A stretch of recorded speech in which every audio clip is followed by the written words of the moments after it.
Listo, André Felipe, entonces cuando quieras.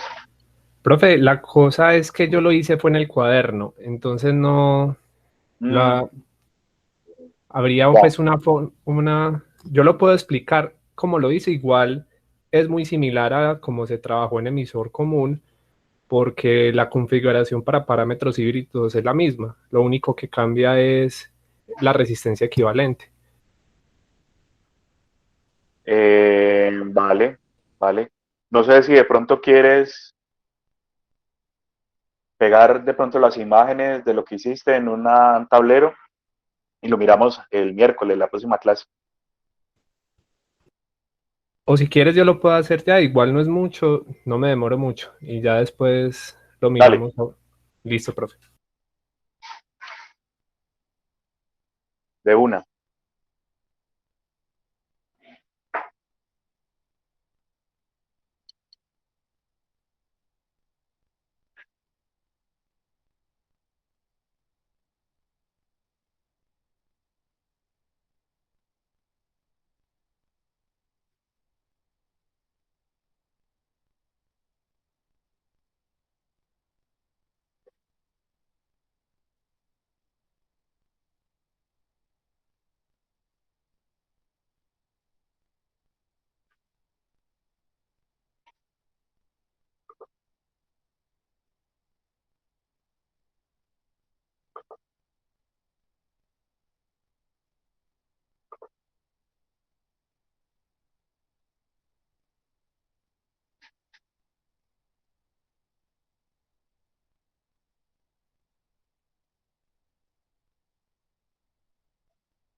Entonces, ¿vas a compartir pantalla o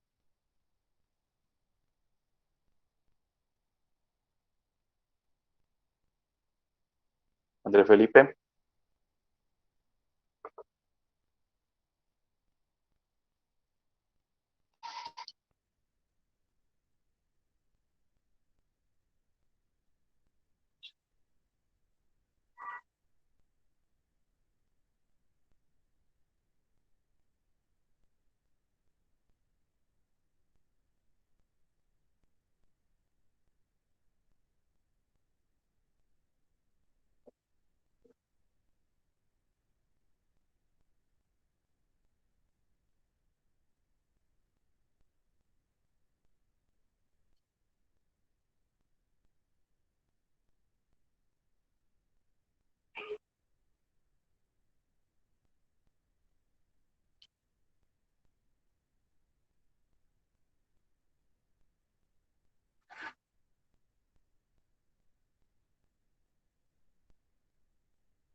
Bueno, Andrés, no sé si te entendí mal. Eh, ¿Sí me estás Ya escuchando? voy, dale, ya Ah, voy. qué pena, tranquilo. Bueno, yo puedo ir mostrando aquí el circuito, ¿no? De la vez pasada. Abramos aquí la clase.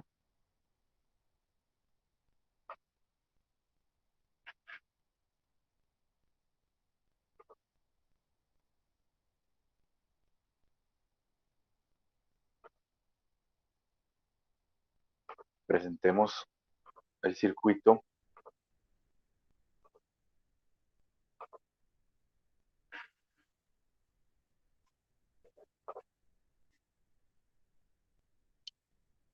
Bien, este era el circuito que les propuse como ejercicio la clase pasada, ¿no? Entrada por base, salida por emisor, es decir, colector común. ¿Ok? Y justo el tema era de parámetros híbridos y este transistor que figura allí, el 2N3904, un transistor muy común para aplicaciones de potencia baja y media, ¿sí? tiene este conjunto de parámetros híbridos. Sí, ahí creo que se ve mejor. Entonces, la idea era, con estos valores de parámetros híbridos, que ya lo hemos hablado en clase, ¿cierto? La vez pasada se dijo. Estos valores se consideran más precisos porque son medidos sobre el dispositivo. ¿Sí? Incluso aquí hubo la discusión con alguien ahorita en el chat. Pues hay un valor mínimo y un valor máximo para cada parámetro. A veces también aparece un valor típico. Entonces son, repito, valores medidos del modelo para el transistor, el HI, HR, HF y HO. Con esos valores la idea era resolver este circuito. Hay un pequeño detalle que yo sé que André Felipe lo tuvo en cuenta, y es que estos parámetros están dados en términos de la configuración de emisor común, HIE, HRE, HFE y HOE. Y obviamente la configuración aquí no es emisor común, sino colector común. Entonces había que mediar un paso ahí, intermedio, que es justamente transformar esos valores de emisor común, que son los que están aquí en estas ecuaciones a la derecha, a los valores equivalentes de colector común, que serían estos de acá. Haciendo eso, entonces ya puede reemplazar usted el transistor por el modelo equivalente que viene siendo este que estábamos discutiendo la vez pasada, ¿cierto? Siempre el mismo modelo. Venga, los presento aquí mejor. Siempre es el mismo modelo, no importa la configuración, lo que cambia son los valores de los parámetros. Pues haciendo esto, repito, teniendo los valores de los parámetros en colector común, HIC, por ejemplo, HRC, que sería el de acá, HFC y HOC, usted quita el transistor del circuito, ¿sí? Quita el transistor del circuito, lo reemplaza por el modelo, cortocircuita los condensadores, elimina las fuentes de DC independientes y ya, perdón, y ya puede proceder con el análisis como hicimos con un ejemplo que, si mal no recuerdo, era este. ¿Sí? Este ejemplo sí lo resolví yo en clase. Entonces, no sé si André Felipe ya está listo. Listo, profe, ya voy a compartir entonces. Os voy a dejar de presentar yo. Ahí está. Y para que nos muestre entonces lo que hiciste en el amplificador ese que hay en colector común.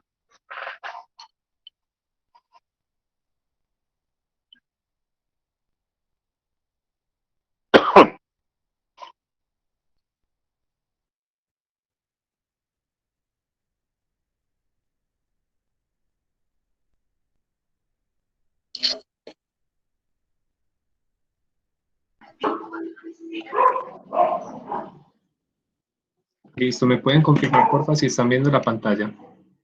Sí se ve, Andrés, pero eso, ampliarlo un poquito porque no se cansa de entender.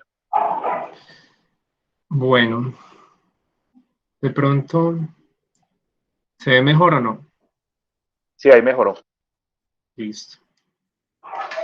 Entonces, bueno, como para el tema de parámetros híbridos, siempre el modelo equivalente, no importa la configuración que tenga el transistor, es la misma. Entonces, al final, uno se va a dar cuenta que tanto las ecuaciones para el voltaje como para la corriente de I sub B y para la ganancia son iguales.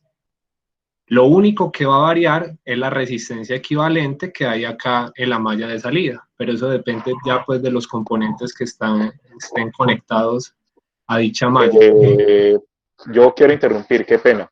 Listo, profe. Son iguales porque en este caso resultó ser que en alterna son muy parecidos los circuitos, pero no, como diría la abuelita mía, no se vaya con ese manto a misa, ¿sí? O sea, depende de la configuración, puede ser un base común u otro emisor común, y ahí puede que le cambie la cosa. Entonces, en este caso, digamos, por coincidencia, porque los circuitos son muy parecidos entre sí, le dio prácticamente el mismo análisis que hemos hecho para el de emisor común. Pero eso no es obligatorio, o sea, no es que si el día de mañana hay un ejercicio en base común, usted le pone parámetros híbridos y ya lo resuelve igualito. No, no se confíen de eso, mejor dicho. Listo. Listo, profe. Bueno, entonces ya el único cambio que había que hacer con respecto al ejercicio anterior era hallar el valor de la resistencia equivalente, ¿cierto? Ahora, como consideraciones, ya que la configuración era en colector común, entonces los parámetros híbridos iban a cambiar. Ya no era HIE, como en el caso anterior, sino HIC, se hace con respecto a la configuración que tenga. Como en la mayoría de los modelos que nosotros, pues que miden estos voltajes, pues que miden esos parámetros, por acá está la presentación, como esos modelos siempre la mayoría de las veces lo miden es con respecto a, a la configuración de emisor, entonces existen unas equivalencias entre dichas configuraciones. En este caso, pues yo ya conociendo la configuración en emisor común, pues yo ya puedo hallar los parámetros, ya sea en colector común o en base común. Entonces, bueno, ya esto acá era lo mismo que en el ejercicio anterior. Y acá, pues se hace el respectivo cambio. Pues yo lo que tengo según la tabla, que es la que aparece acá, me dice que los parámetros están en un intervalo, en donde está en un intervalo donde está en un mínimo y un máximo.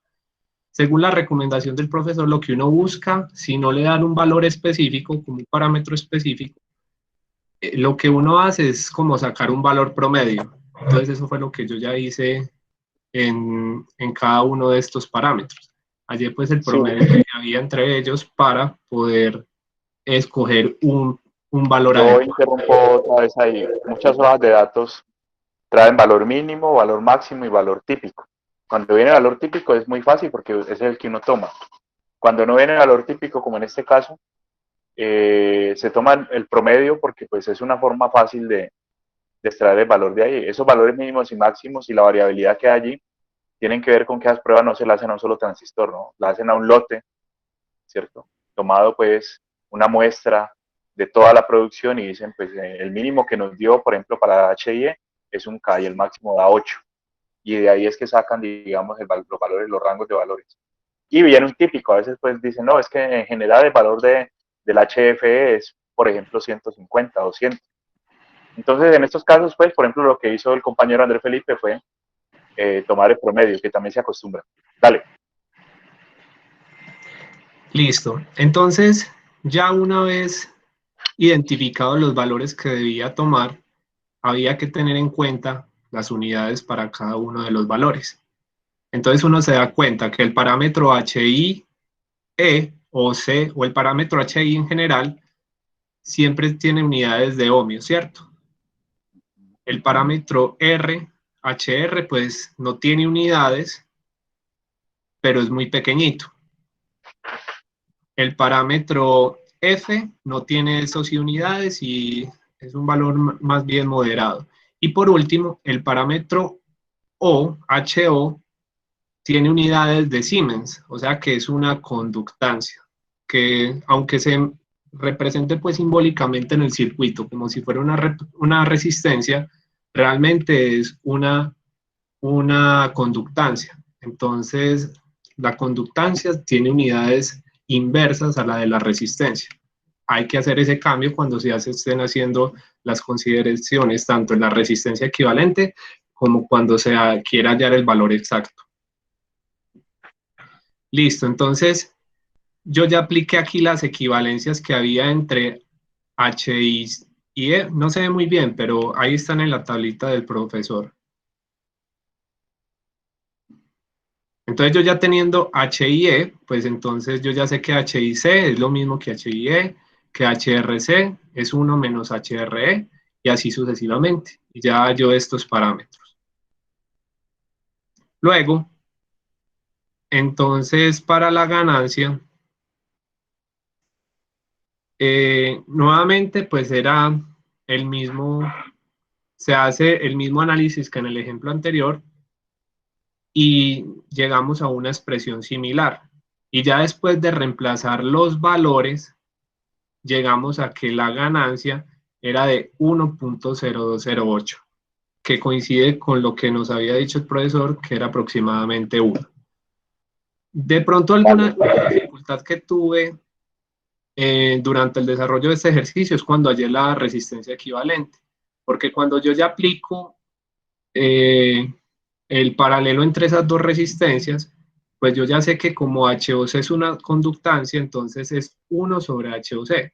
Pero entonces este valorcito que hay acá, que a mí me dio 20.5 micro Siemens, entonces ahí ya lo cambio, es por el de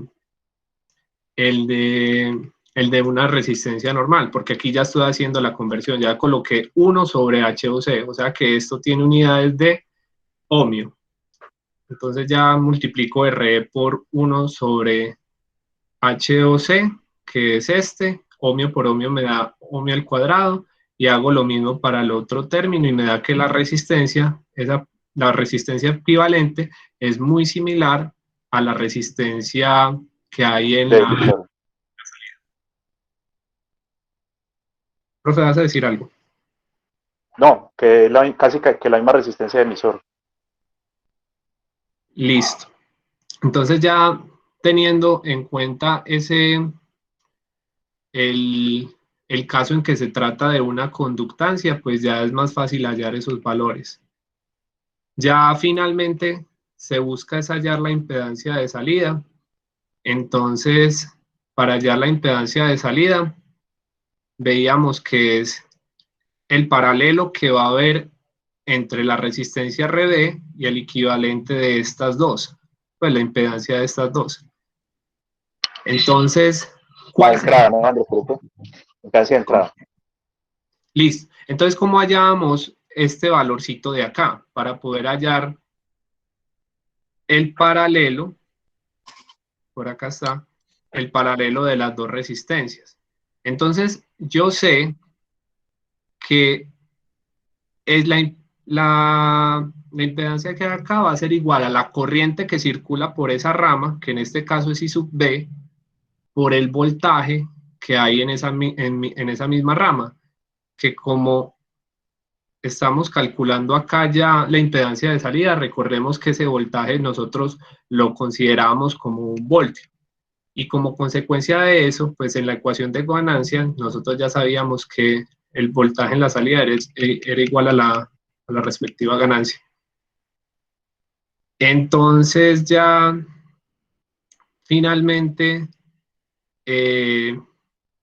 yo ya sé que B sub I es igual a 1 y que I sub B, pues yo ya tengo la expresión para I sub B, que la hallé en el paso anterior, reemplazo los valores y obtengo este resultado, que en este caso a mí me dio negativo. Yo por eso te hice acá la pregunta, profe, porque el valor me había dado negativo, aunque es muy pequeñito, realmente es muy, muy, muy pequeño. Sí.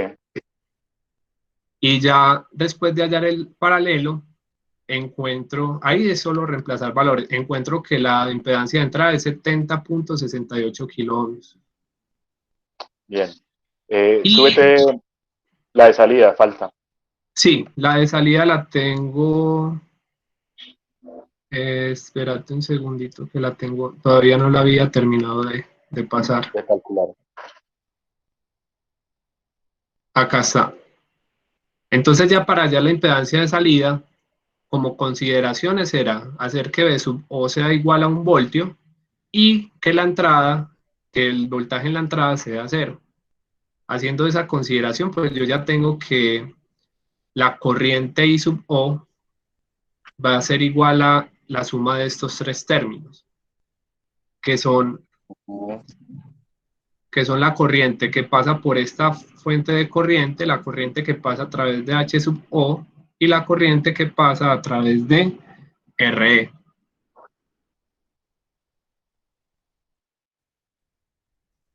Entonces, pues como la corriente que pasa a través pues yo hallo la corriente que pasa a través de RE. Recordemos que la corriente es el voltaje sobre el valor de la resistencia. En este caso el voltaje es 1, porque asumimos que era 1, la resistencia. Aquí igual, solo que como es una conductancia, pues recordemos que es el inverso y por eso queda HOC. Y ya finalmente, pues la corriente que pasa por esta fuente de corriente tiene esta expresión. Y ya yo ya tengo I sub B y tengo estos valores, simplemente reemplacé y yo ya sé finalmente que la impedancia de salida es el voltaje que hay en el voltaje de salida sobre la corriente de salida. Entonces yo ya como allí aquí la corriente de salida y yo sé que el voltaje de salida es 1, reemplazo los valores y obtengo que es igual a 19.55 voltios, ohmios. Vale. Muy bien, yo tengo un par de comentarios ahí de realimentación. Y quiero enfatizar nuevamente la diferencia entre ver a alguien resolver un problema, ¿sí? Y resolver un problema, el problema uno mismo. Hay algún detallito con la ganancia, porque como bien dice André Felipe, la ganancia es cercana a 1, pero por debajo. O sea, ese amplificador no maneja ganancias superiores a 1. Pues habría que revisar los cálculos de eso y de ahí para abajo también de las impedancias de entrada y de salida. Listo. Pero, por ejemplo, un detallito práctico muy importante, el asunto de la HO, ¿sí? Que yo sé, porque él me consultó varias veces, André Felipe patinó ahí bastante, ¿sí? Y eso hasta que usted no lo enfrente, ¿cierto? Y no le toque resolver problemas con eso, pues no lo va a entender bien. A pesar de que ya hemos visto 2 ejercicios resueltos en esos términos, el que yo hice el miércoles de la clase pasada y el que acaba de mostrarles Andrés Felipe, pues miren cómo uno se puede enredar muy fácil. Repito, por no tener como el dominio, la cancha, si quieren pues la palabra usar, la cancha, ¿cierto? La malicia, si quieren un poco para entender esos truquitos, ¿cierto? Esos detalles. Entonces el HO puede llegar a ser confuso. Tanto pues que, por ejemplo, pensaba en algún momento Andrés Felipe que las unidades no le cuadraban para que, por ejemplo, la ganancia diera o la resistencia equivalente diera en ohmios y cosas así. Yo los invito a todos a que aprovechen ese ejercicio, miren, haga lo que el recorrido que hizo Andrés Felipe, porque una vez uno ya logra corregir todos los errores y le funciona la cosa bien, ya no la vuelve a embarrar tan fácil, ¿no? Eso es, digamos, esa es la ganancia, ¿cierto? Eso es lo que se obtiene cuando uno practica en alguna cosa. Los errores son menos frecuentes, hasta que de pronto en algún momento incluso ya no los hay.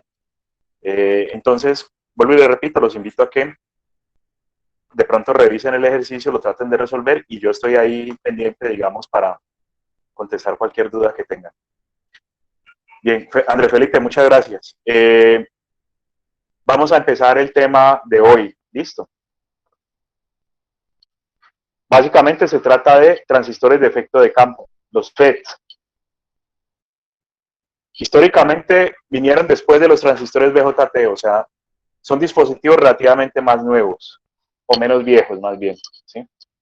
El transistor en los años 50, creo que les había dicho, y esto ya es de los años 60, 70. Hay una ventaja enorme de estos dispositivos y es que son controlados por voltaje, como ahorita van a ver ustedes. El asunto de efecto de campo tiene que ver con campo eléctrico, con voltaje. Entonces, un voltaje sin presencia de corriente o con corriente muy pequeñita, ¿sí? Un voltaje permite modular lo que ocurre en la malla de salida. Y aparentemente eso es una afirmación muy inocente, pero, o sea, como que no tiene mucho fondo, pero para potencia, por ejemplo, eso es una ganancia enorme, ¿sí?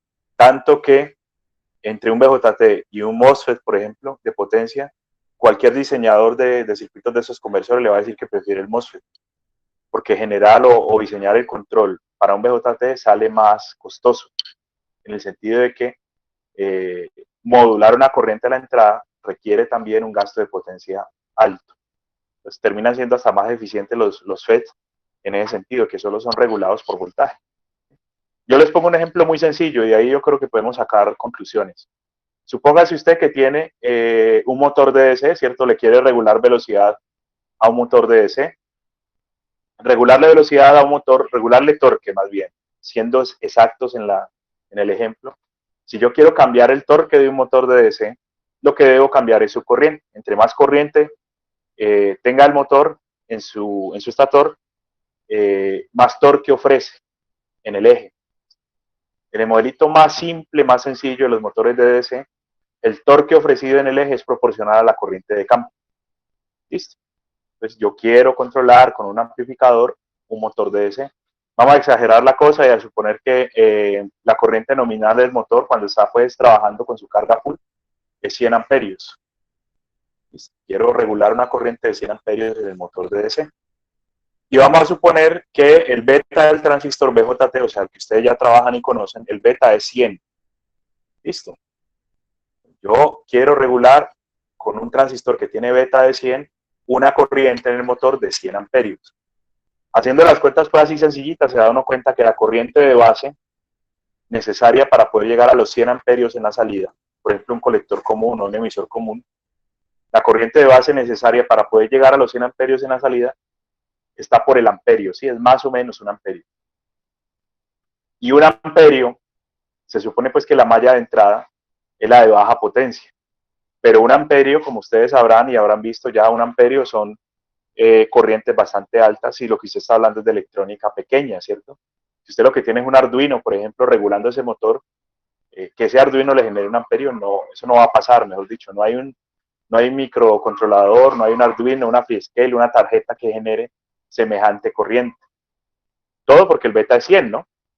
100 dividido 100, pues da 1, o 100 dividido 101 si fuera un colector común, da 0.99, o sea, casi el amperio. Entonces, no hay un dispositivo que me regule de salida directamente esa corriente y tocará poner algo más, aunque sea la malla de baja potencia, la malla de entrada, algo más que amplifique la corriente, quizás otra etapa. Entonces, ven ustedes ahí cómo se me complica la vida mucho porque el control se hace por corriente.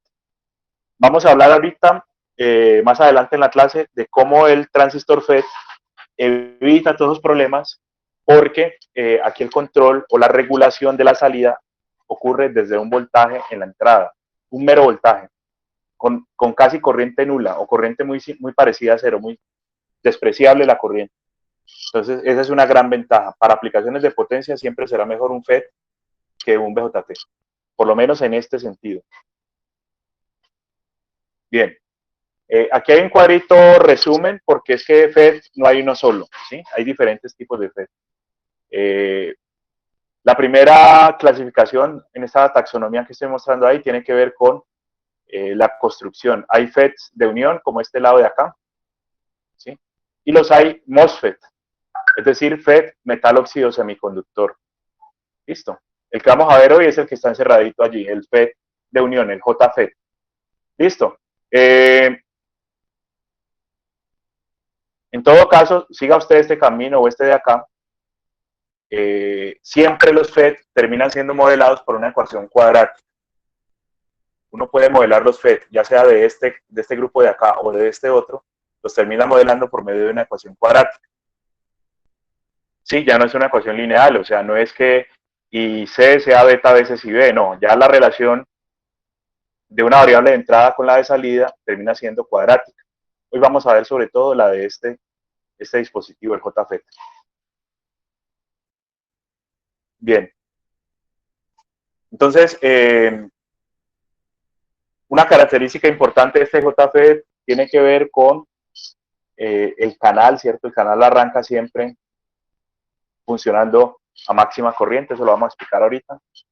Y tiene algún problemita de eso, ¿cierto? Ahorita también se va a hablar de eso. Ese asunto de que si yo no hago ninguna acción de control en el JFET, el canal arranca completamente abierto, conduciendo full corriente. Eso lo tenemos que discutir, ¿ya? Más preferidos, tanto para aplicaciones de potencia como para otras, son los MOSFET. Y los MOSFET, a su vez, se dividen en dos grupos. Hay MOSFET de deflexión o de agotamiento, ¿sí? Es este de acá, MOSFET de deflexión o de agotamiento, y hay MOSFET acumulativo o de enriquecimiento. Son esas dos, las que están abajo en morado, ¿sí? Deflexión o agotamiento o MOSFET de acumulamiento o de crecimiento, enriquecimiento. Afortunadamente, pues el MOSFET de deflexión o de agotamiento termina trabajando igualito ¿sí? Desde el punto de vista del modelo que un JFET. Es decir, que si usted aprende a trabajar con el JFET, ya tiene claro cómo modelar un MOSFET de deflexión. Son lo mismo prácticamente, sino que se construyen distintos. Un ejemplo más cierto de lo que es el modelo y de lo que es el objeto real. Si usted mira el objeto real, ¿cómo se hace un JFET? ¿Cómo se hace un MOSFET de deflexión?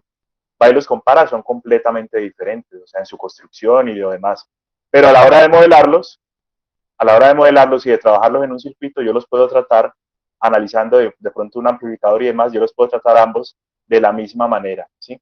Estos dos caminos, este camino y este camino confluyen al mismo modelo.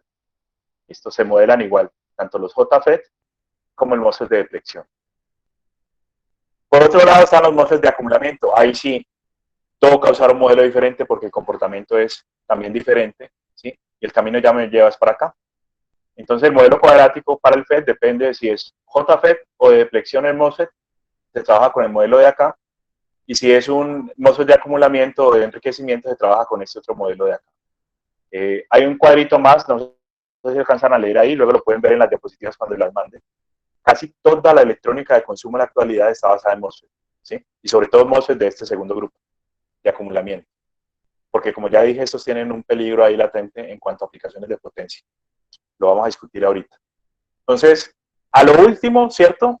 A lo último, y resumiendo mucho esta diapositiva que están viendo, son dos modelos los que toca aprenderse. El modelo del JFET o del MOSFET de deflexión y el modelo del MOSFET de acumulamiento.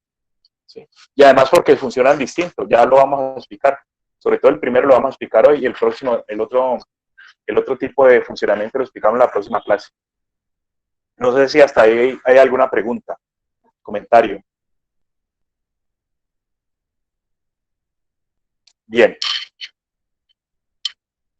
Son dos modelos, ¿no? Modelo 1, modelo 2, no más. Bueno, algunas cositas ahí características de trabajar con FETs.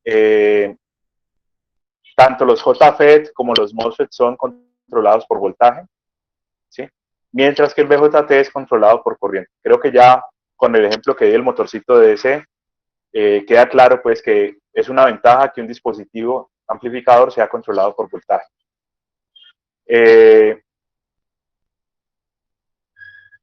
El JFET y también el MOSFET de deflexión se pueden ver en un principio como un switch cerrado, un interruptor cerrado. Lo que quiere decir básicamente que usted lo que va a hacer cuando efectúa alguna acción de control es, desde la entrada, ¿cierto? Usted está haciendo es tratar de apagar ese switch, de abrir ese switch en mayor o menor medida. Una de las principales características del JFET es lo que llaman el canal. De hecho, así como en BJT los había NPN o PNP, para los FET, digamos que la clasificación tiene que ver con si es canal N o canal P. Si los portadores que están moviendo son huecos o son electrones. Esa es, digamos, la característica principal. Y de acuerdo al tipo de transistor, si es un transistor JFET canal N, por ejemplo, o canal P, el símbolo tiene una flechita que cambia de sentido. Y así es que yo los identifico. Igualito que en un BJT. ¿Sí? Pero entonces aquí no hablamos de NPN o PNP, sino del canal. ¿Es canal N o es canal P? Y dependiendo de eso el símbolo cambia. Y también imaginarán ustedes, cambia las polarizaciones o los sentidos de las fuentes que yo debo conectar al circuito para que trabaje bien. Entre más voltaje se aplica a la puerta del terminal. Sí, eso tiene, perdón, al terminal de puerta. Tiene tres terminales, puerta, dreno y fuente. Ahorita los miramos. ¿Sí? Como es un dispositivo controlado por voltaje, entre más alta sea la magnitud de voltaje aplicado al terminal de puerta, más se va cerrando el canal, más estrechito es el canal. Es como tener una canilla, una válvula, ¿sí? Usted desde la entrada lo que hace es ir cerrando la válvula, la va apretando, la va cerrando hasta que ya no puede pasar nada. La válvula arranca completamente abierta, o sea, flujo total, canal abierto del todo, conduciendo como un switch que estaba prendido, ¿sí? Y usted lo que hace desde el voltaje de puerta es ir cerrando esa canilla, ir cerrando esa válvula, hasta que de pronto en algún momento usted la termina cerrando completamente y ya la corriente en el lado de la potencia sería cero. Usted acaba de cerrar el canal, cerró la válvula, cerró la canilla, ya no puede fluir corriente en el otro lado. Y esos cambios que usted aplica, que provoca desde la entrada, los hace, como bien dice ahí varias veces, por medio de un voltaje. Entonces, esto que están viendo ustedes allí es básicamente la construcción y el símbolo, ¿cierto?, que representa un JFET canal N. Esto que está aquí en el centro, que está como naranja, ¿sí?, esto es el canal. Los portadores fluyen aquí. La corriente fluye de esta manera entre dreno, que es el terminal de arriba, y fuente, que es el de acá, ¿sí? Mírelo, aquí está también el dreno y la fuente en el símbolo. Listo. Haga de cuenta, yo siempre lo explico de esta manera, que esta es una sección transversal del dispositivo, ¿sí? El JFET en este caso es, haga de cuenta, como un cilindro, ¿sí? Y yo lo he cortado longitudinalmente por la mitad, y lo que veo, ¿cierto? Lo que veo en ese corte transversal que he hecho es esto, ¿sí? El canal en el medio, el nombre canal N tiene completa coherencia, digamos, con este asunto de acá. No sé si se alcanza a ver, pero ahí dice N menos menos. Entonces, todos los portadores mayoritarios en este canal son electrones. Lo que fluye aquí en mayoría son electrones, ¿sí? Y por ahora ignoremos el terminal de puerta. O sea, no le pare bolas a esto. ¿Qué pasa? Si usted pone una fuente aquí entre dreno y source, y una fuente de voltaje, una diferencia de potencial, pues esos portadores mayoritarios están casi listos para conducir, no tienen prácticamente ninguna resistencia y fluyen en la dirección, bueno, fluirían para arriba, ¿cierto? Pero el sentido convencional de la corriente me dice que esa corriente fluiría de más a menos, como está pintado allí en el dibujo. Yo creo que hasta ahí estamos claros, pero si alguien quiere preguntar o comentar algo, lo escucho. Por ahora no metamos a la puerta ahí, ¿cierto? No vamos a hablar del terminal de puerta todavía. Entonces, pero les digo, si usted de pronto se olvida de prender el control o no prende el Arduino o no le hace nada a la puerta, la deja al aire, tiene un switch cerrado, un switch en conducción. Ahí no estamos haciendo nada, ¿cierto? El canal está completamente libre para conducir y efectivamente cuando yo ponga esta fuente acá externa entre dreno y source, voy a tener un flujo de corriente que va a ser bastante grande dependiendo pues del tipo de FET que estoy, ¿cierto? Que FET hay aquí es la resistencia interna, pero pues en teoría no habría ningún límite, nadie me limitaría a mí la corriente máxima que puede fluir por acá. ¿Alguna pregunta hasta ahí?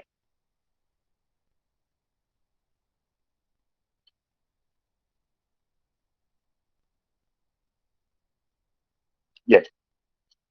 Ahora sí entremos a considerar la puerta. Resulta que la puerta se forma generando un dopaje contrario al canal. En este caso, pues el canal es N, como hemos hablado. El dopaje de puerta, el azulito que ustedes ven allí, no sé si se alcanza a ver, es P+. Sí, el dopaje de puerta es P. Y de hecho hay más densidad de portadores en el lado de la puerta, que es P+, que en el lado del canal, que es N menos menos. ¿Sí? Eso tiene una razón de ser que ahorita vamos a hablarla. Haga de cuenta que ese terminal de puerta es como un anillo que está rodeando todo ese cilindro, ¿no? Usted hizo un corte, vuelvo y repito, un corte longitudinal al cilindro y ve las dos capitas al lado y lado, pero eso está rodeando todo el canal en su... Sí, si esto fuera 3D y yo tuviera aquí un tablero 3D y un lápiz 3D, ¿sí?, lo que veríamos es un anillo rodeando completamente al cilindro. ¿Sí? Está rodeando el cilindro. Todo el canal está rodeado por esta capa P que constituye la puerta. ¿Listo? Entonces,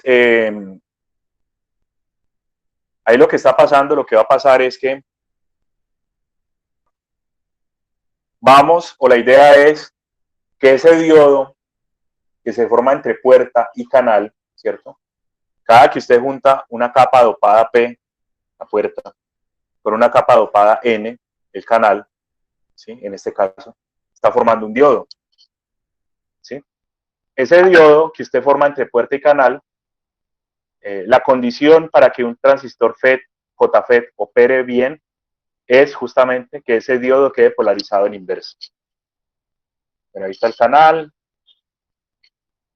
Entonces, como referencia se toma siempre por convención el terminal de source, el de puerta, el de fuente que está aquí abajo, ¿sí? Entonces, usted dice, vea, de gate a source, de G a S, vamos a poner un voltaje negativo. Porque si pongo un voltaje negativo, aquí un menos y aquí un más, Este diodo que se forma entre puerta, que es todo este anillo que está rodeando el canal, y el terminal de source, que es este de acá abajo, queda polarizado en inversa. Y ya inmediatamente yo hago esto, ¿cierto? Polarizar en directa ese diodo no tiene utilidad práctica. ¿Listo? No se hace, no funciona esto como un amplificador, a menos que usted satisfaga esta condición que tenemos aquí. Vuelvo y repito, hay que polarizar en inversa el diodito que se forma entre puerta y canal. ¿Cómo lo hacemos? Poniendo un VGS negativo. Un tipcito ahí, un apunte para que lo tengan en cuenta. Ven ustedes el símbolo del JFET, ¿no? Aparentemente, pues ahí no hay nada característico, pero sí hay una flechita en puerta. Esa flechita en puerta representa al diodo que hay aquí. ¿Sí? ¿Quién sería el ánodo del diodo? Un poquito ahí como para que despierten. ¿Quién es el ánodo y quién es el cátodo en este diodo? Profe, el ánodo sería el gate y el cátodo sería el source. Perfecto. El ánodo sería gate, cátodo source. Entonces, por eso la flecha va como entrando, ¿no? El diodo que está formado acá, entre puerta y source, tendría, si me permiten lo voy a dibujar aquí, tendría esta forma. ¿Sí? Donde este es puerta y el otro es source. Por eso la flechita va entrando. Entonces, siempre que la flechita vaya entrando en un JFET, ahí mismo yo digo que ese es un JFET canal N, como es el caso que he dibujado aquí. Si fuera de pronto a construir un JFET canal P, el canal sería P, la puerta sería N+, ¿sí? El diodo quedaría al contrario, obviamente, y la flechita iría saliendo. Entonces, cuando la flechita vaya saliendo en un JFET, ya sé que el JFET es de canal P. Bien, creo que hasta ahí estamos claros. Repito, el que quiera preguntar algo, lo hace, no hay problema que interrumpa. Bien, va a tocar volver a abrir aquí para mostrarles. Entonces tenemos el canal, ¿cierto? Tenemos esta condición.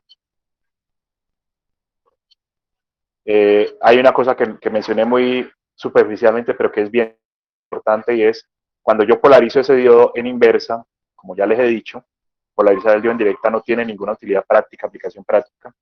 Esta es la condición para trabajar el JFET linealmente. Cuando yo polarizo ese diodo en inversa, inmediatamente, ¿cierto? Y de aquí en adelante va a ser la regla, se asume que la corriente de puerta es igual a cero. Por la puerta no fluye corriente. Eso es lo que dice cualquier técnico que trabaje con FETs. Ahí no hay corriente, ¿sí? Sin embargo, eso tiene un matiz, ¿no? Yo no le puse igual a cero directamente, sino que le puse aproximadamente. Yo no sé si alguien me colabore ahí un poco con el asunto del aproximadamente. ¿Por qué? ¿Quién me ayuda ahí? Profe, por la corriente de saturación inversa, pequeñita, ¿no? Exactamente, exactamente. Hay una pequeña corriente que equivale al IS de este diodo, y esa es la corriente de saturación inversa que la hablábamos al principio del semestre, que aparece en el modelo de Shockley, la IS, ¿sí? Que hemos mencionado varias veces aquí. Hay una pequeña corriente, pero es tan pequeña que para efectos prácticos se considera corriente igual a cero. O sea que el terminal de puerta haga de cuenta, y eso es también válido para el MOSFET, que veremos la próxima clase, el terminal de puerta haga de cuenta que está al aire. O sea, no hay una conexión eléctrica entre puerta y ninguna otra parte del circuito. Eso está ahí al aire, la corriente es cero.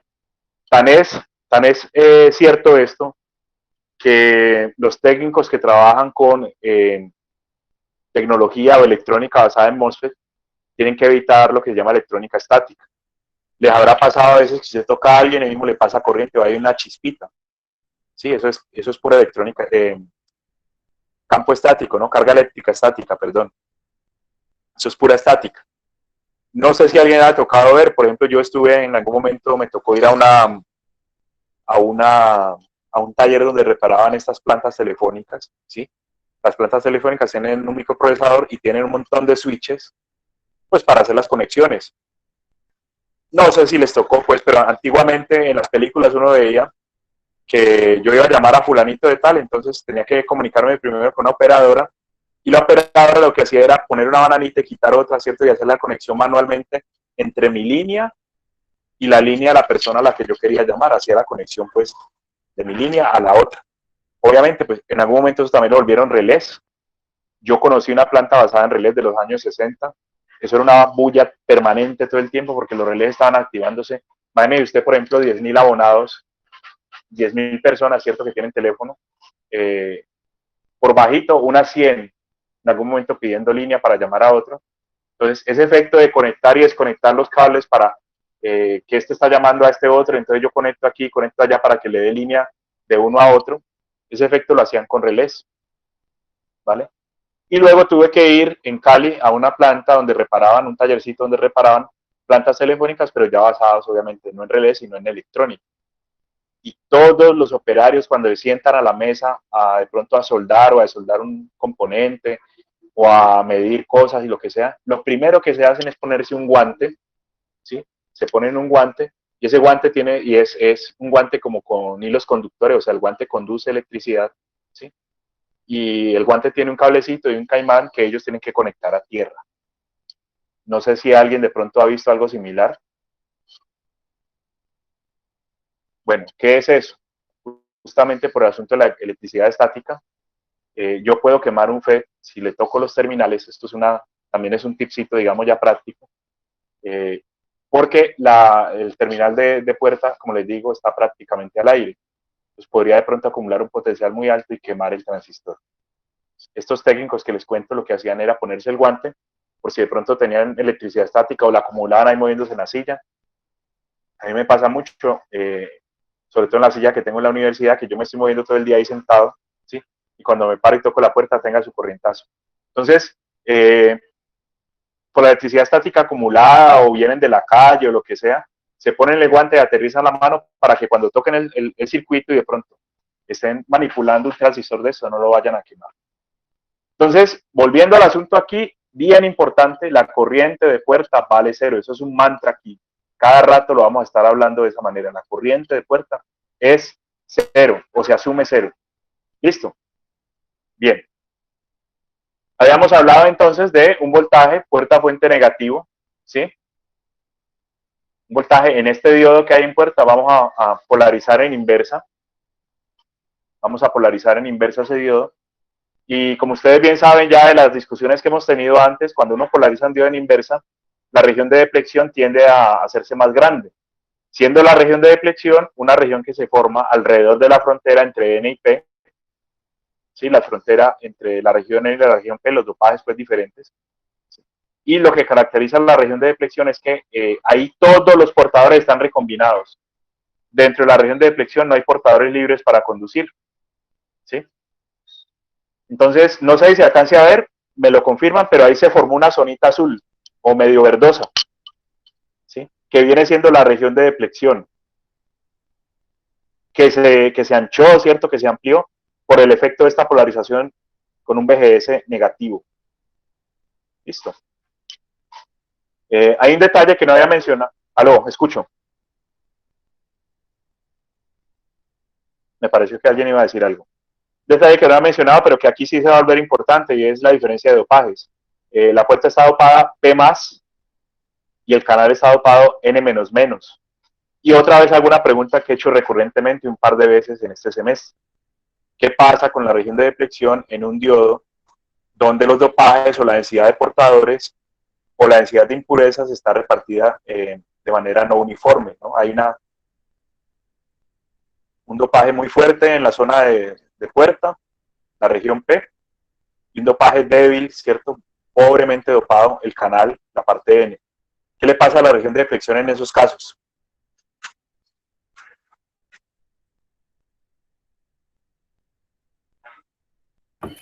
Profe, la región de deflexión se mueve hacia el que está menos dopado.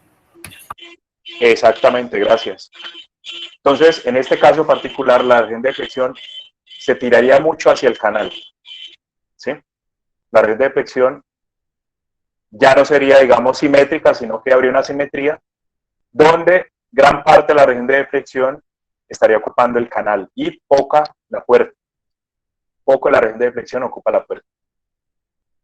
Inmediatamente, repito, tal vez la elección de colores no fue la más adecuada, no sé si se alcanza a ver ahí la región de deflexión resaltadita. Entonces ya vimos que hay un efecto, y el efecto ¿cuál es? El canal que estaba inicialmente abierto del todo, completamente abierto, ¿sí? Ese canal ahora acaba de reducir su sección transversal. Si yo le hago un corte a esto transversal, veo que el canal perdió área, porque ahora hay una región de deflexión donde no hay portadores libres, ¿sí? Ahí ocupando parte de ese canal. Haga de cuenta, empecé a cerrar la canilla, empecé a cerrar la válvula. Inicialmente estaba del todo abierta, ahora ya hay una pequeña región de deflexión que me la está recortando alrededor por todos los lados. ¿Sí? Me está disminuyendo, el área efectiva por la cual pueden fluir portadores. Listo. No sé si recuerdan, esto puede servir un poco para la explicación. La definición de resistencia eléctrica, Rho L sobre A, donde R es resistencia eléctrica. ¿Me ayudan con los otros tres parámetros? ¿Esto qué es?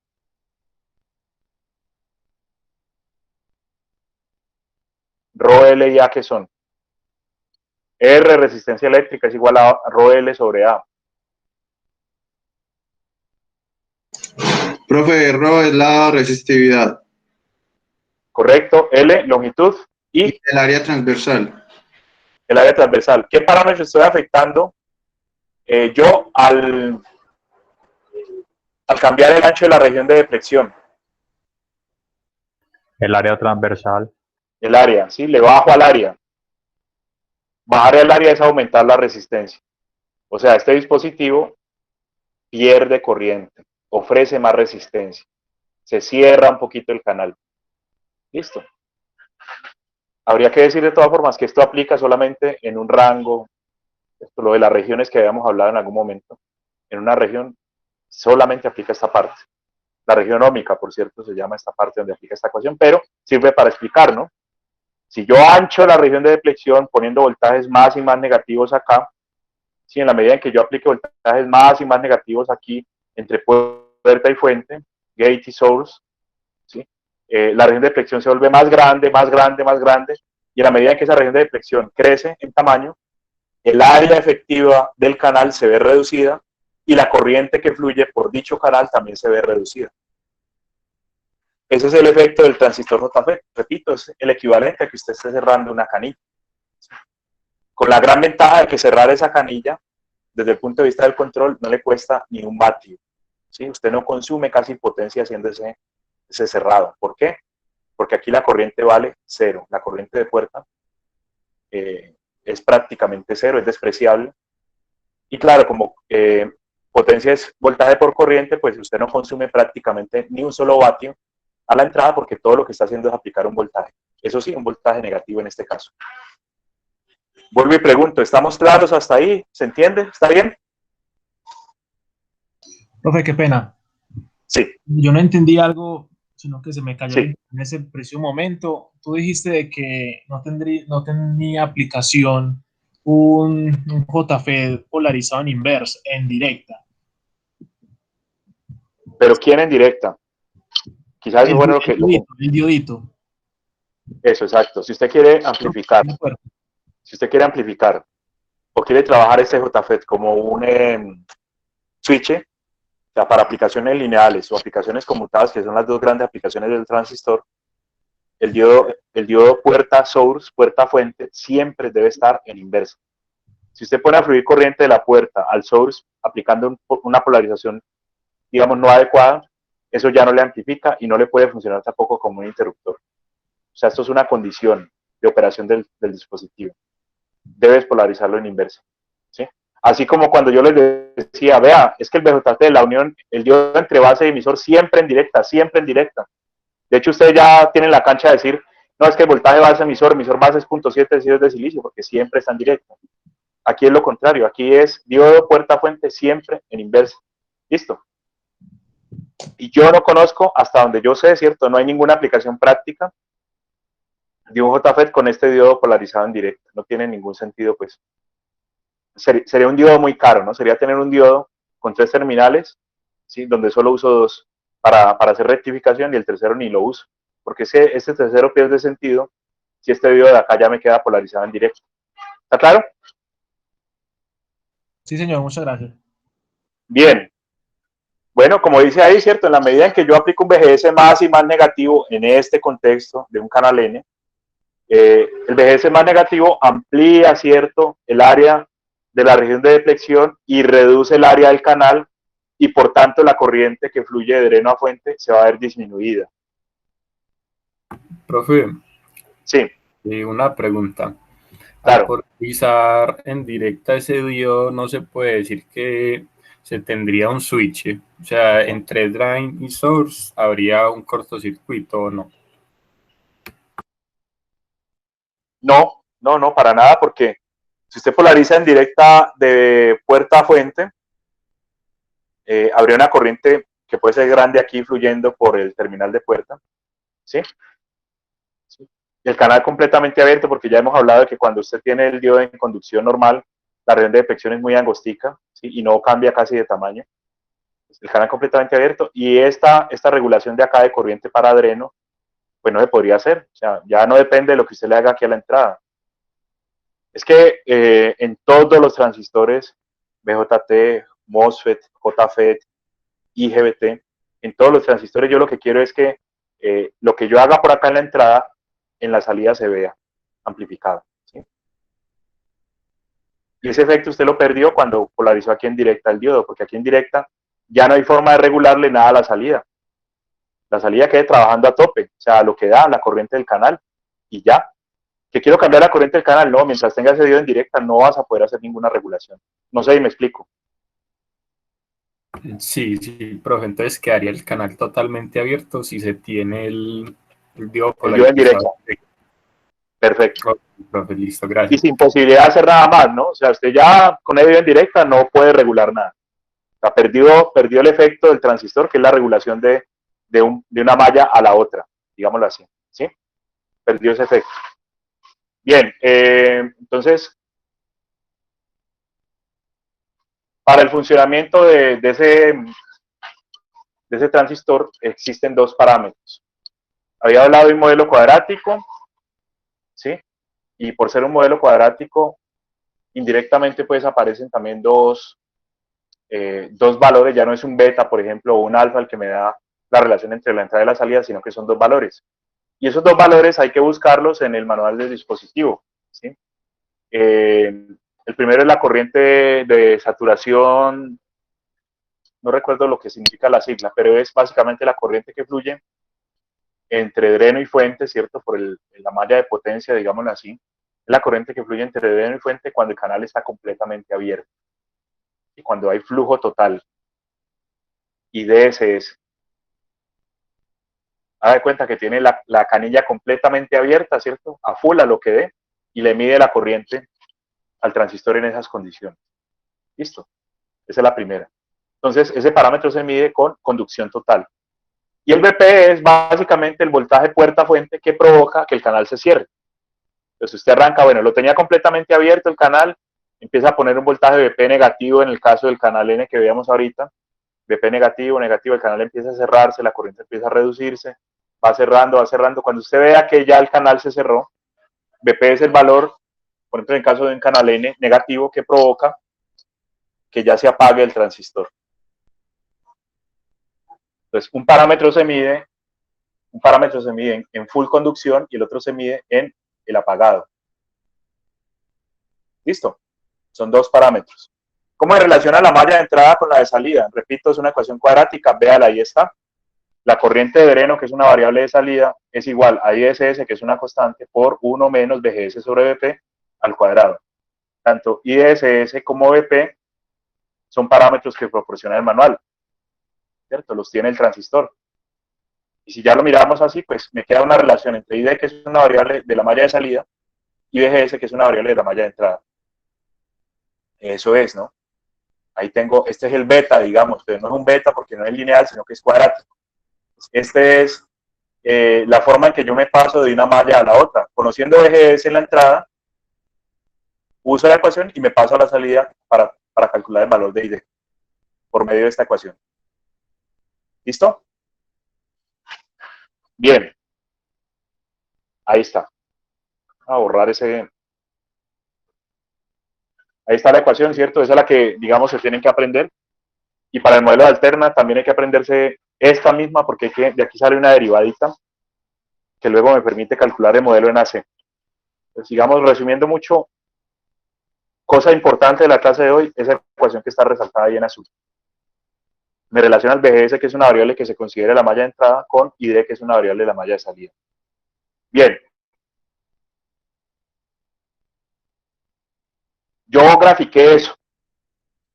Y lo grafiqué por varias razones. Para volver a explicar el asunto desde el punto de vista eléctrico de las señales, ¿cierto? Entrada y salida. Para volver a explicar también el significado físico de los parámetros. Y para mostrarles un método que usa el libro de Boylestad, que es gráfico, que permite hallar el punto Q. ¿Sí?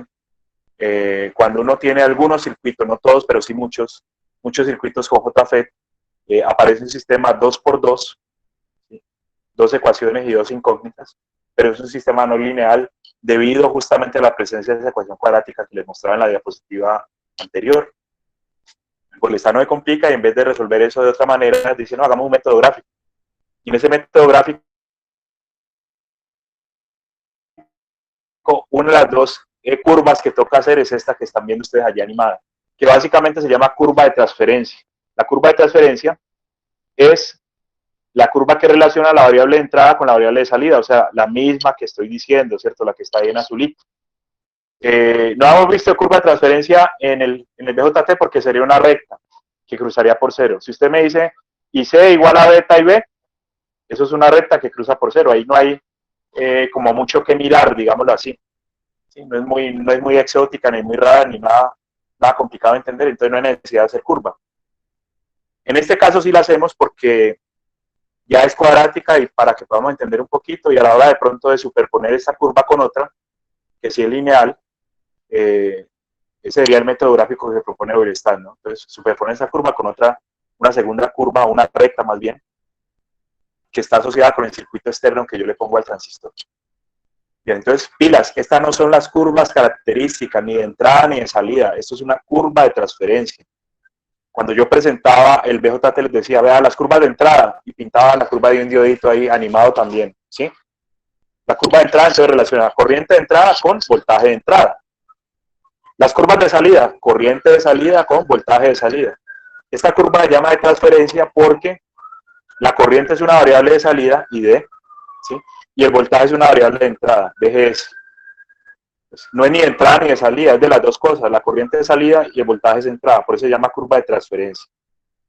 Entonces, observen acá, ¿sí? Esto fue hecho para un JFET canal N, ¿sí? BP vale menos 5 e IDSS vale 30 miliamperios. No dice canal N, sí, aquí lo dice, canal N. Yo los tomé de un transistor real y los simulé en MATLAB y aquí está el dibujito pues animado de cómo se comporta la curva. Listo. ¿Cómo puedo ver yo en la curva que BP vale menos 5? ¿Quién me ayuda con eso? O sea, yo de la curva puedo sacar el valor de BP. ¿Dónde está esa información?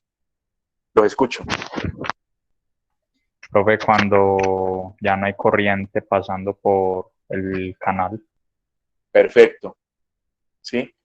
Así como usted en la recta de carga asume que el transistor o el dispositivo en general está conduciendo full o está cerrado del todo, no hay corriente. ¿Sí? El BP es el valor de voltaje que logra que la corriente del transistor en su salida sea cero. Entonces miren menos 5 acá, vean. BP vale menos 5, yo lo puedo identificar en este punto de aquí.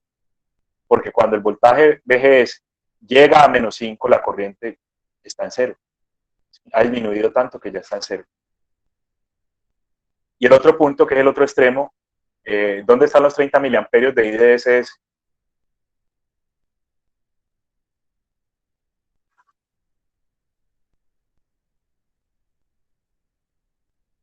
Véanlo acá, ¿sí?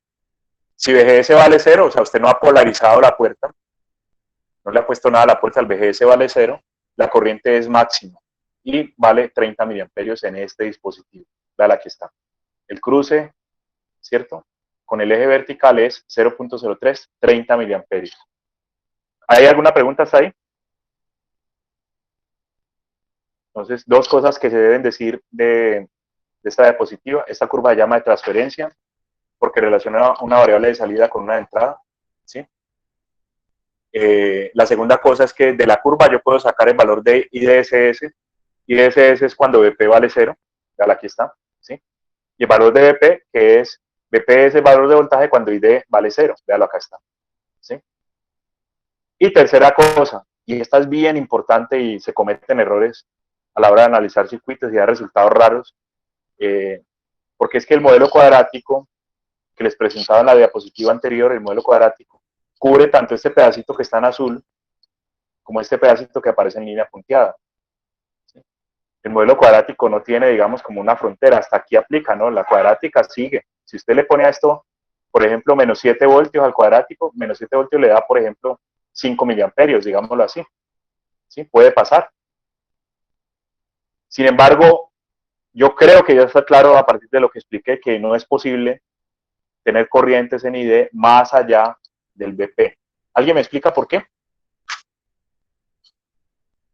Porque es lo máximo que puede transmitir el de corriente. No del todo. ¿Alguna otra idea de pronto?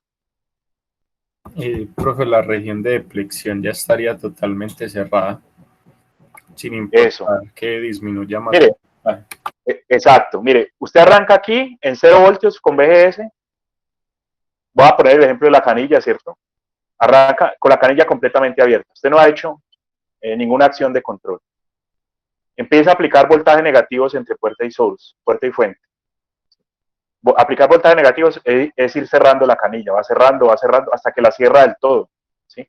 Ya a partir de ese punto no habría flujo, ni de corriente ni de agua pues, en la canilla, que es el equivalente, ¿sí? Lo que le está diciendo el modelo cuadrático es, no, si usted sigue apretando la canilla, la sigue, ¿sí? Eventualmente va a tener otra vez corriente, y eso no es correcto desde el punto de vista físico. Entonces, mucho ojo, lo hemos hablado también varias veces, el modelo no reproduce fielmente lo que hace el dispositivo, lo que hace el circuito, ¿sí? El modelo es parcialmente correcto. Si a mí me da un punto de operación más allá de BP, por aquí en esta zona, por ejemplo, algo está raro, algo está mal, no estás trabajando correctamente. Y pilas, pues que, o por ejemplo, si el VGS le da más allá de BP, usted lo que dice mismo es, no, el canal está cerrado, la corriente vale 0. Es decir, siendo justos y queriendo reproducir bien lo que hace el dispositivo, tendría que poner este pedacito cuadrático que está en azul. ¿Y cuánto valdría la corriente de menos 5 hacia valores más negativos? ¿Cuánto vale la corriente en el dreno más allá del BP? 0. 0. ¿Sí? No es esto que dice la cuadrática. No, la corriente vale 0. Entonces pasa mucho en el método gráfico y en el método analítico, que también les voy a enseñar, pasa mucho que a veces uno tiene dos soluciones. Obtienes, como esto es un sistema 2x2 y el sistema es no lineal, tienes dos soluciones. Entonces, usted ya tiene claro el criterio para descartar una de esas dos soluciones. El criterio es que el BP, que el VGS esté en este rango, ¿no? Entre 0 y BP. Si no está en ese rango, algo malo está pasando, algo del análisis se le escapó, no sé. Pero pues entre 0 y BP es que realmente estamos trabajando linealmente el dispositivo, si no, está apagado del todo, por ejemplo. ¿Alguna pregunta hasta ahí? Bien. Ahora sí, las curvas características son muy similares, estas son las de salida. Las curvas características de salida son muy parecidas a las del BJT, ¿no? La corriente inicialmente crece mucho, por aquí en esta región, luego llega a un punto en el que ya no crece más, ¿sí?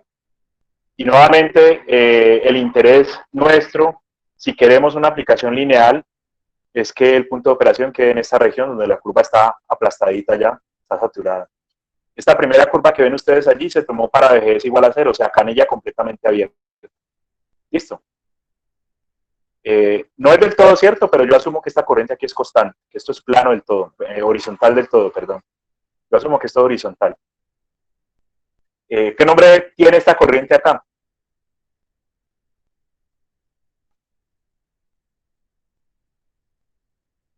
Vamos a ver, ¿cómo se llama la corriente que se genera en el FET cuando yo tengo VGS igual a 0?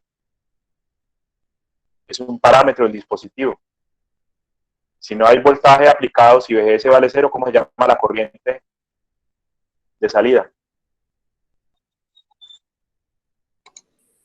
Pues justamente esa corriente es IDSS.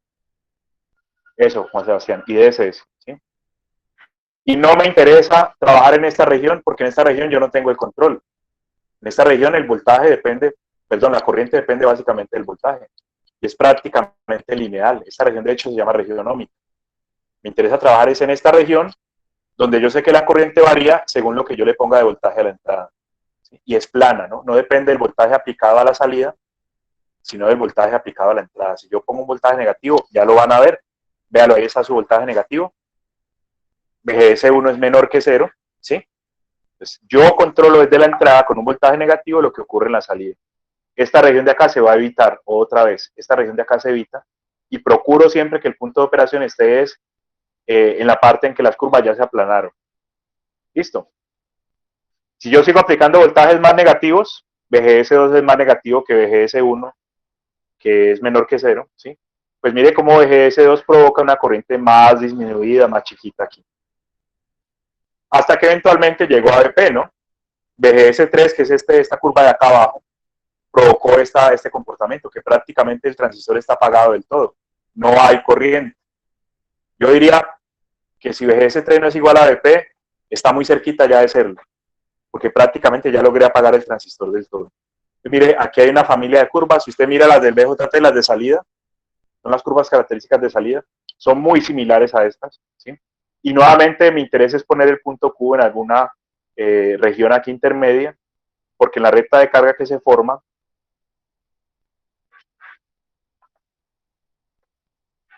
yo ubico el punto Q por acá, cuando genero la recta de carga, pues voy a tener unas oscilaciones alrededor de ese punto central.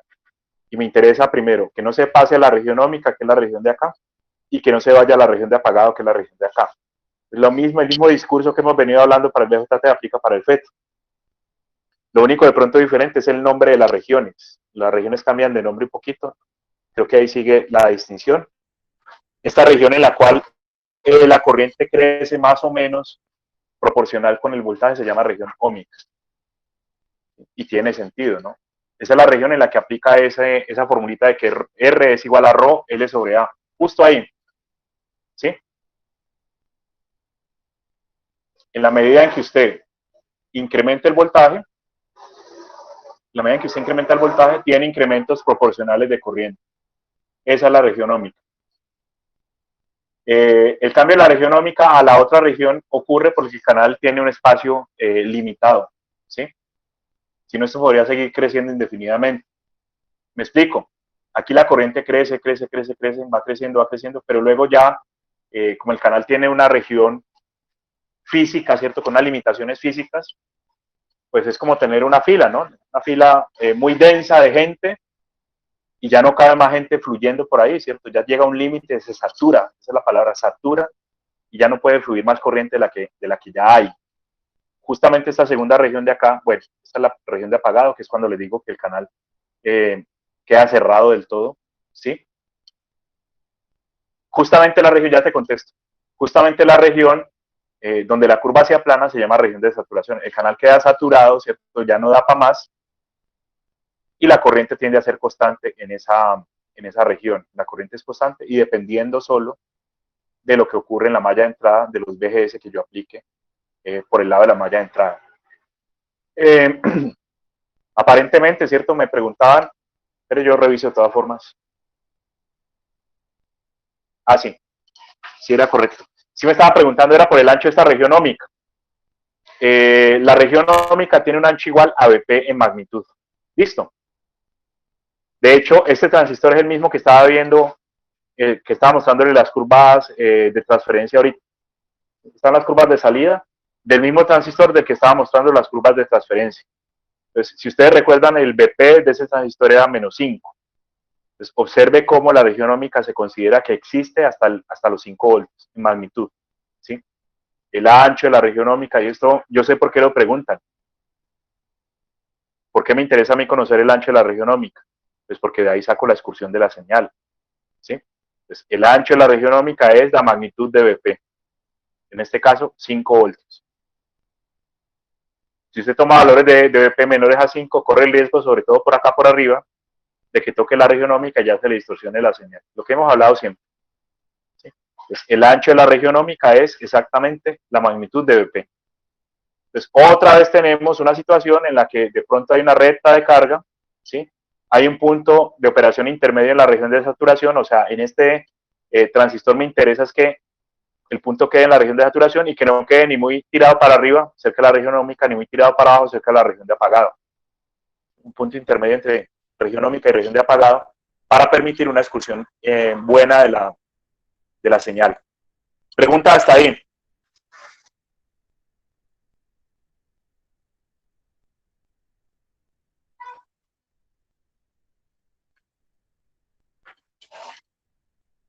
Si quieren le ponemos unos numeritos a esto, aunque ahorita hay un par de ejemplos. Póngale que usted alimentó la valla de salida con 20 voltios. Entonces, ese punto es 20. ¿Sí? Ese punto aquí es 20 voltios. Esto es 5 y que usted de pronto logró ubicar el punto de operación, lo ubicó en 10 voltios, que es más o menos lo que tengo yo ahí dibujado. ¿Sí? Entonces, nuevamente usted debe preguntar, por ejemplo, en cuanto a voltaje, ¿cuánto movimiento le puedo permitir a ese punto de operación para el lado óhmico y para el lado del apagado? Por ejemplo, ese punto no está bien centrado, ese punto de pronto no es óptimo, ¿sí? Porque para el lado óhmico, desde acá, desde los 10 voltios, antes de tocar la región óhmica, hay 5 voltios de movimiento, ¿sí? Aquí hay 5 voltios. Y si yo reviso la distancia desde el punto que calculé hacia la región de apagado, pues por este lado habría 10 voltios. Entonces, a lo último, ¿cierto? Yo tendría que decir que para ese amplificador que me pidieron analizar, la excursión de salida máxima es de 5 voltios pico. O sea, usted no le puede sacar este amplificador más de 5 voltios pico, ¿sí? Estamos hablando de las curvas de salida. A la salida no puede haber más de 5 voltios pico porque si intenta manejar más de 5 voltios, ese punto Q se le va a meter en la región óhmica y probablemente le distorsione la señal. ¿Estamos claros? ¿Hay preguntas, comentarios? Bien. Ah, bueno, justamente no recordaba que tenía esta diapositiva. Ahí está una recta de carga, por ejemplo. ¿Sí? Como ven ustedes, el punto de cruce aquí es 20 voltios, o sea que la malla de salida seguro está alimentada a 20 voltios. Y el punto por acá arriba en corriente es 0.03 para la recta de carga de salida.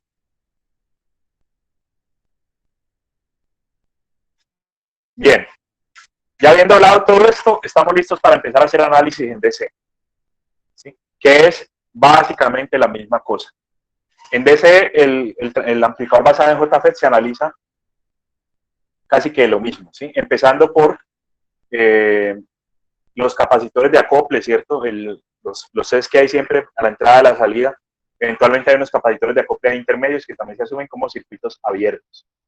Recuerde también, y esto es bien importante y sigue apareciendo y va a seguir apareciendo, que la corriente de puerta siempre vale cero o se asume que vale cero, ¿sí? Se arranca por la malla de entrada, siempre se empieza por la malla de entrada, trata VGS es la clave ahí, porque si usted logra calcular VGS a la entrada, ahí mismo, ¿cierto? Con el valor de VGS, extrapola el valor de la corriente de salida, que es ID o IS. Tal vez no lo mencioné y valga la pena decirlo. ID e IS, perdón. Aquí la embarré.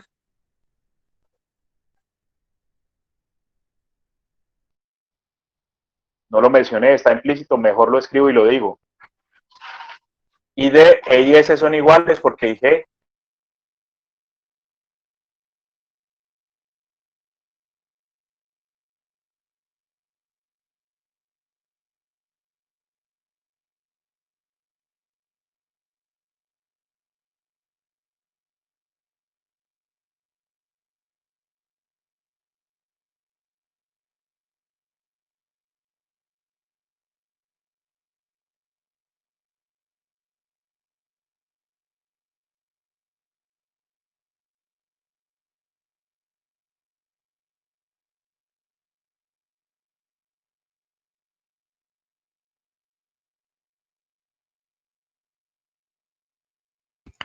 Hola, profe. Si está hablando, no le estamos escuchando.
Hola, ¿se me escucha?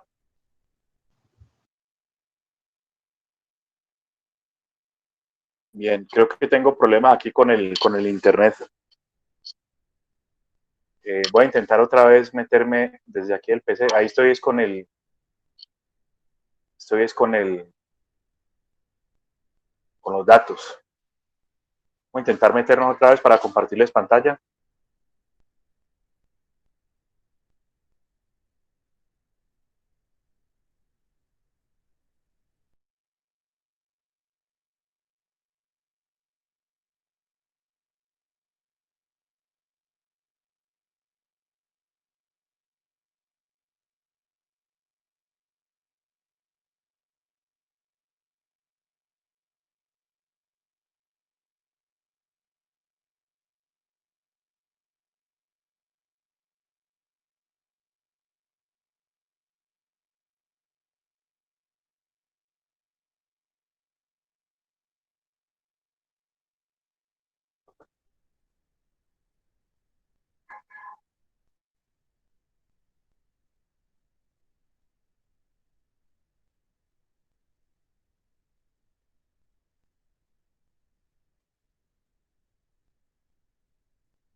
Bien, aparentemente sí.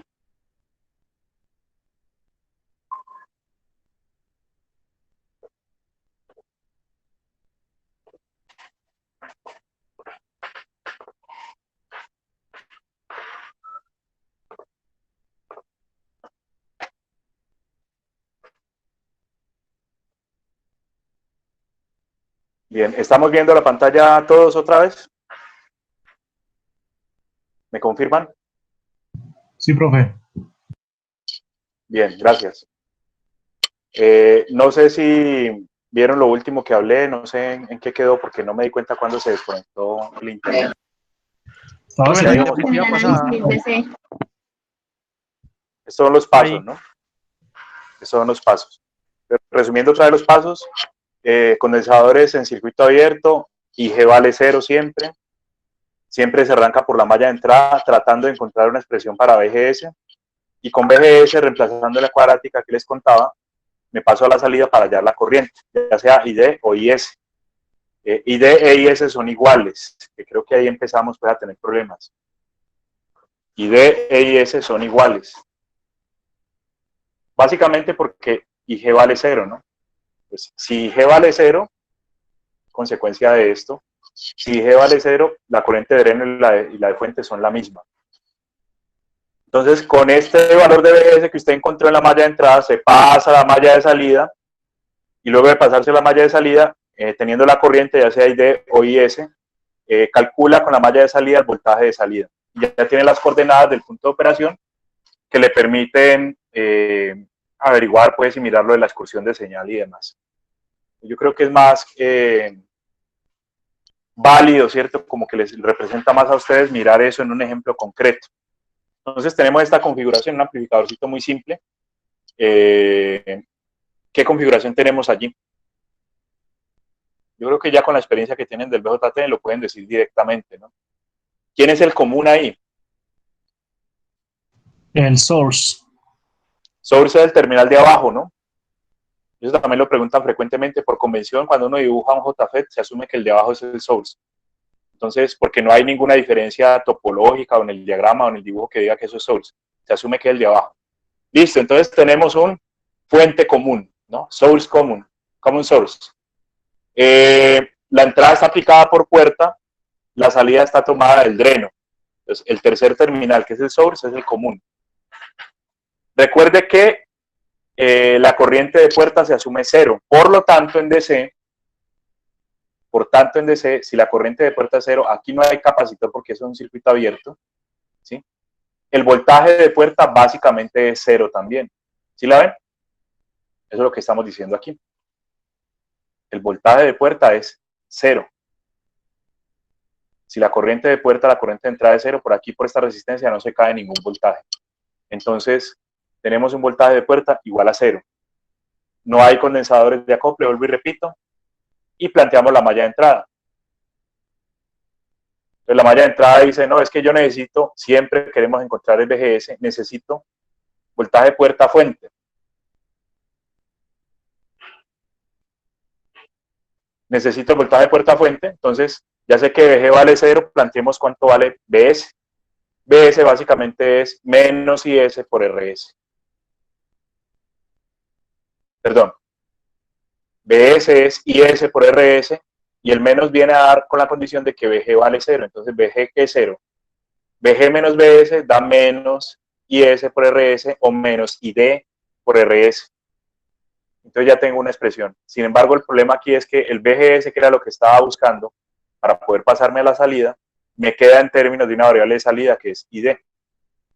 Ahí está mi problema, ¿cierto? Me queda una ecuación que tiene dos incógnitas. Yo quería el BGS despejarlo para encontrar luego la corriente y resulta que el BGS me generó otra incógnita que es ID.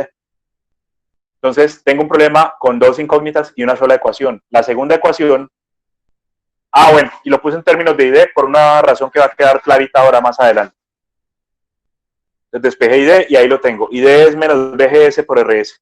Tengo una ecuación con dos incógnitas. La segunda ecuación que uso es justamente la ecuación cuadrática que les había mostrado ahorita del modelo, ¿no? La ecuación que contiene a IDSS y a BP.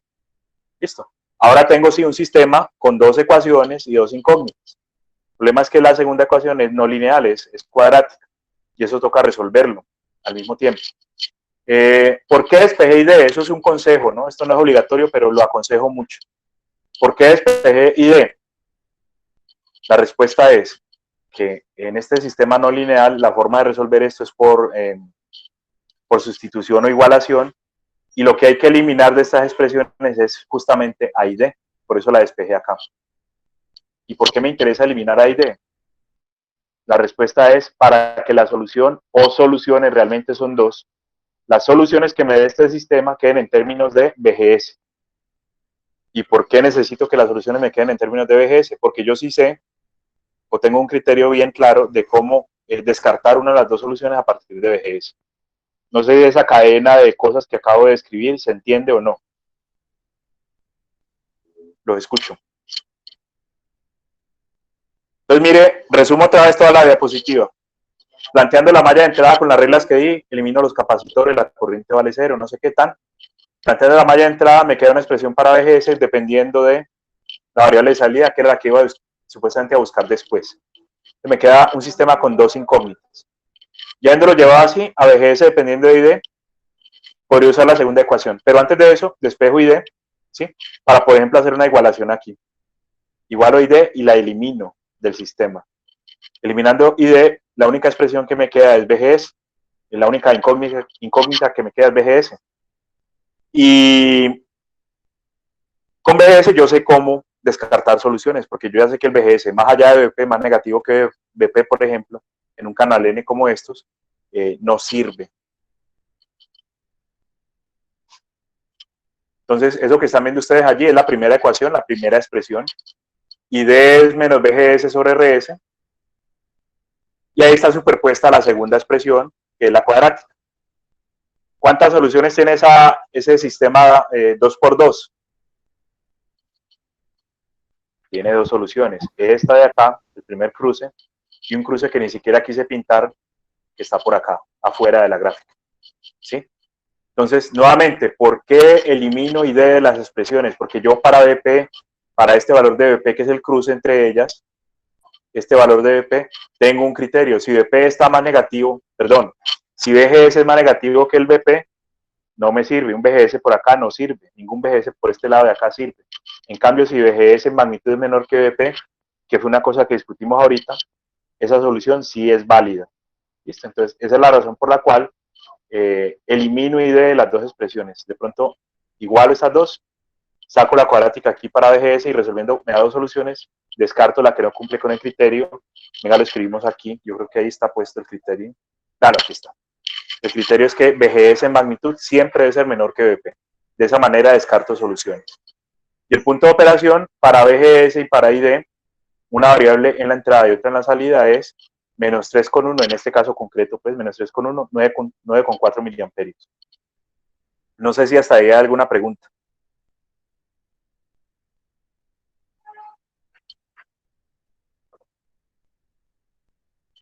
Bien, el método gráfico que propone Oilestat es pintar la cuadrática, pintar la recta, ¿sí?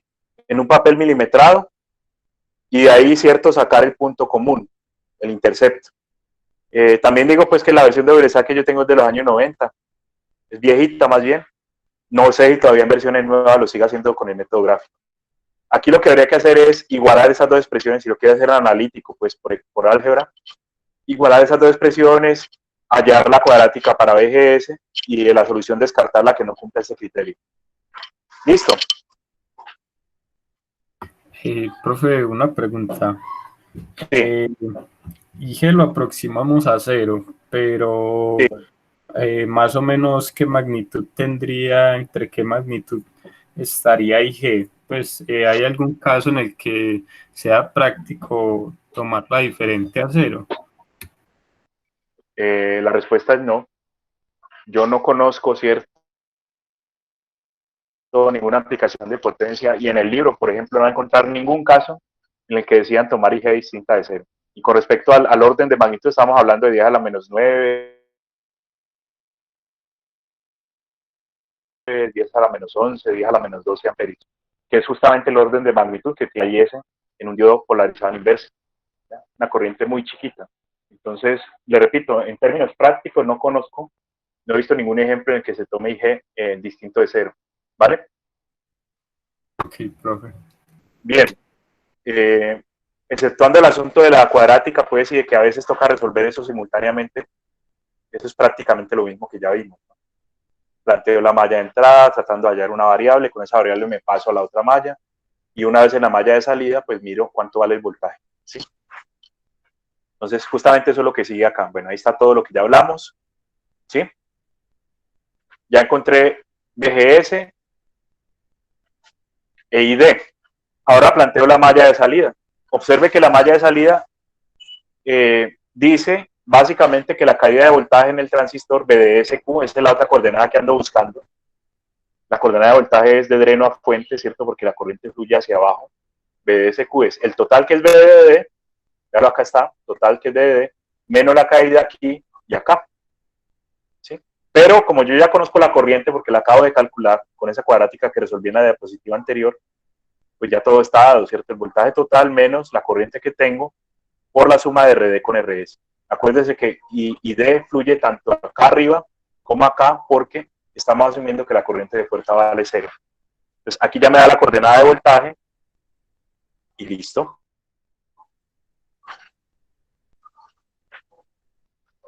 Bien, alcanzamos a ver este ejemplo, creo. Hoy estaba muy accidentado en la clase.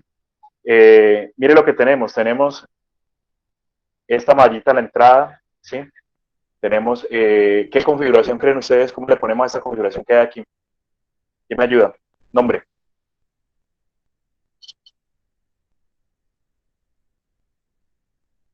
¿Quién es el común en esta configuración? Dreno común. Dreno. Ese es un dreno común, perfecto. Tenemos entrada por puerta, salida por source, por fuente, entonces el común es el dreno.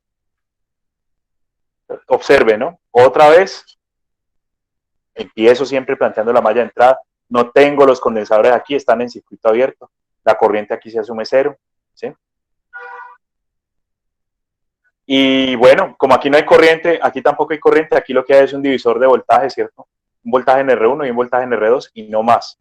El voltaje en R2 lo calculo con la fórmula del divisor, ¿cierto? Y ese mismo voltaje en R2 es VG. Entonces, aquí lo dice, ¿no? VGS es VG, o sea, el voltaje en este punto, menos VS, que es el voltaje en este punto de acá abajo, ¿sí? Entonces, ¿quién es VG? El divisor de voltaje. R2 por el total sobre la suma de R1 con R2. Véalo, aquí está. Esto es VG, ¿sí? ¿Y quién es BS? BS es ID por RS. ID, que es esta misma de acá, aparece acá, por RS. ¿Listo? ID por RS.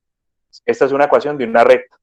¿Cuál es el problema? Otra vez, que estaba buscando VGS y en esta configuración VGS resultó dependiendo de una variable que todavía no he encontrado, que es ID.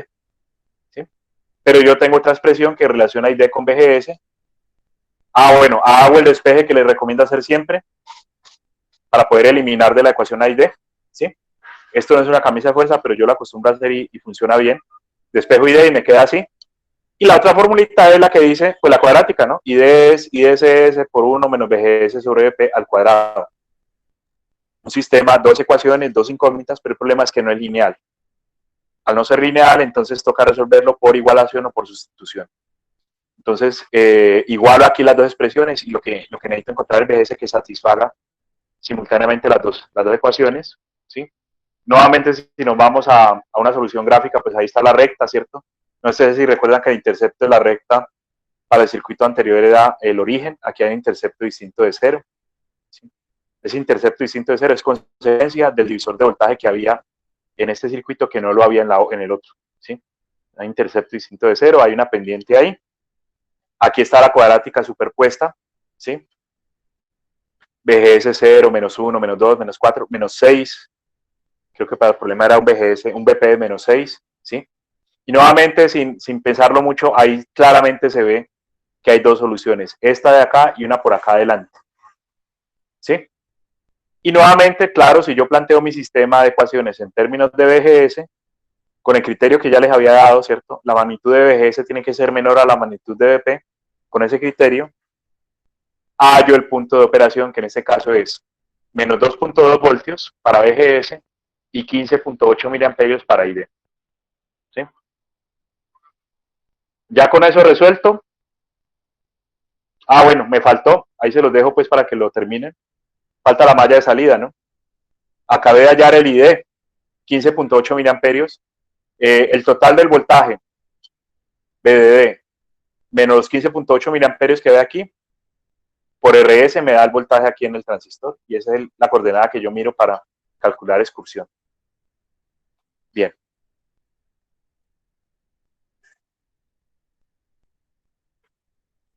De tarea les voy a dejar dos problemas, ¿no? Volviendo pues al asunto que mencionábamos y que alguien me comentó o que algunos de ustedes comentaban el lunes, que sería bueno tener más ejemplos prácticos.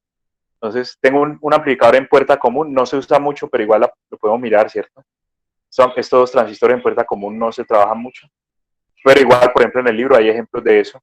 Entonces, mire, ahí está la configuración de puerta común, la malla de entrada, la malla de salida. ¿Sí? Nuevamente, el objetivo suyo es encontrar BGS otra vez, ¿sí? Este es un transistor JFET de canal P, mire la flecha que va saliendo, ¿sí? Y por ser de canal P, entonces el voltaje BGS tiene que ser expositivo, tal como lo están viendo ustedes allí en la malla de entrada.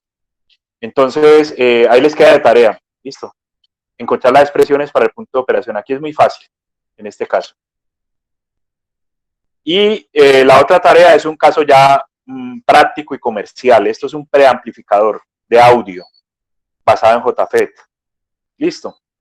Lo saqué de un manual, incluso aquí está la página para que de pronto si alguien quiere entrar a mirarlo, lo mire. ¿Sí? Es un manual de diseño, ¿no? Le dicen, ¿usted quiere amplificador de audio? Véalo, ahí hay una fórmula, un circuito. Este amplificador de audio está basado en 2 etapas. La primera etapa está aquí, la segunda etapa está aquí. Ambas son fuente común, ambas etapas, ¿sí? Pues si usted quiere de pronto ya un circuito real, cierto, comercial, este par de etapas le pueden servir para que practique un poquito. El transistor que usan es el MPF102. Yo lo busqué y eso es como raro, como escaso, pero ellos mismos sugieren ahí en el manual que si no está este transistor puede usar el 2N4416, el 2N3819 o el 2N5486. Pues, repito, es un circuito comercial y este amplifica audio.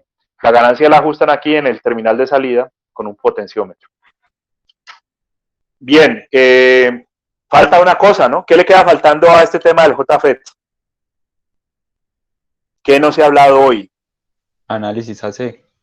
Falta la parte de AC, ¿sí? La parte de AC básicamente es por medio de una derivada, ¿sí? Se pasa al modelo de AC y ya se resuelve el circuito. El modelo de AC es muy parecido, muy similar al modelo RE, incluso más sencillo todavía que el modelo RE. Lo veremos en la próxima clase.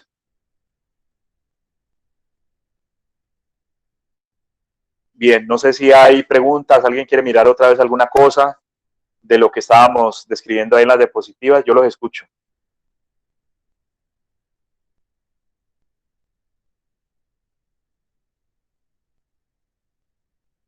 Bien, si no hay preguntas, el consejo nuevamente es que en el libro de Boylestad, por ejemplo, hay un capítulo dedicado a polarización del FET, ¿sí? Y el capítulo, más o menos la mitad de ejemplos son de JFET. Entonces ahí tienen bastante material para trabajar, ciertos circuitos diferentes y demás. Y de todas formas, también aquí en la tarea hay un par de circuitos para que ustedes resuelvan. Esos amplificadores, esos transistores del final que eran dos etapas, usted ya sabe que las debe tratar individualmente, ¿no? O sea, se analizan aparte, en vacío, porque ese es el método que hemos venido trabajando aquí en las clases. Bueno, si no es más, yo pensé que la clase iba a estar más corta, pero como hubo estos problemas y demás, casi que nos llevamos las 2 horas. Si no hay más preguntas, voy a dejar de compartir y voy a dejar de grabar. Les agradezco mucho la atención.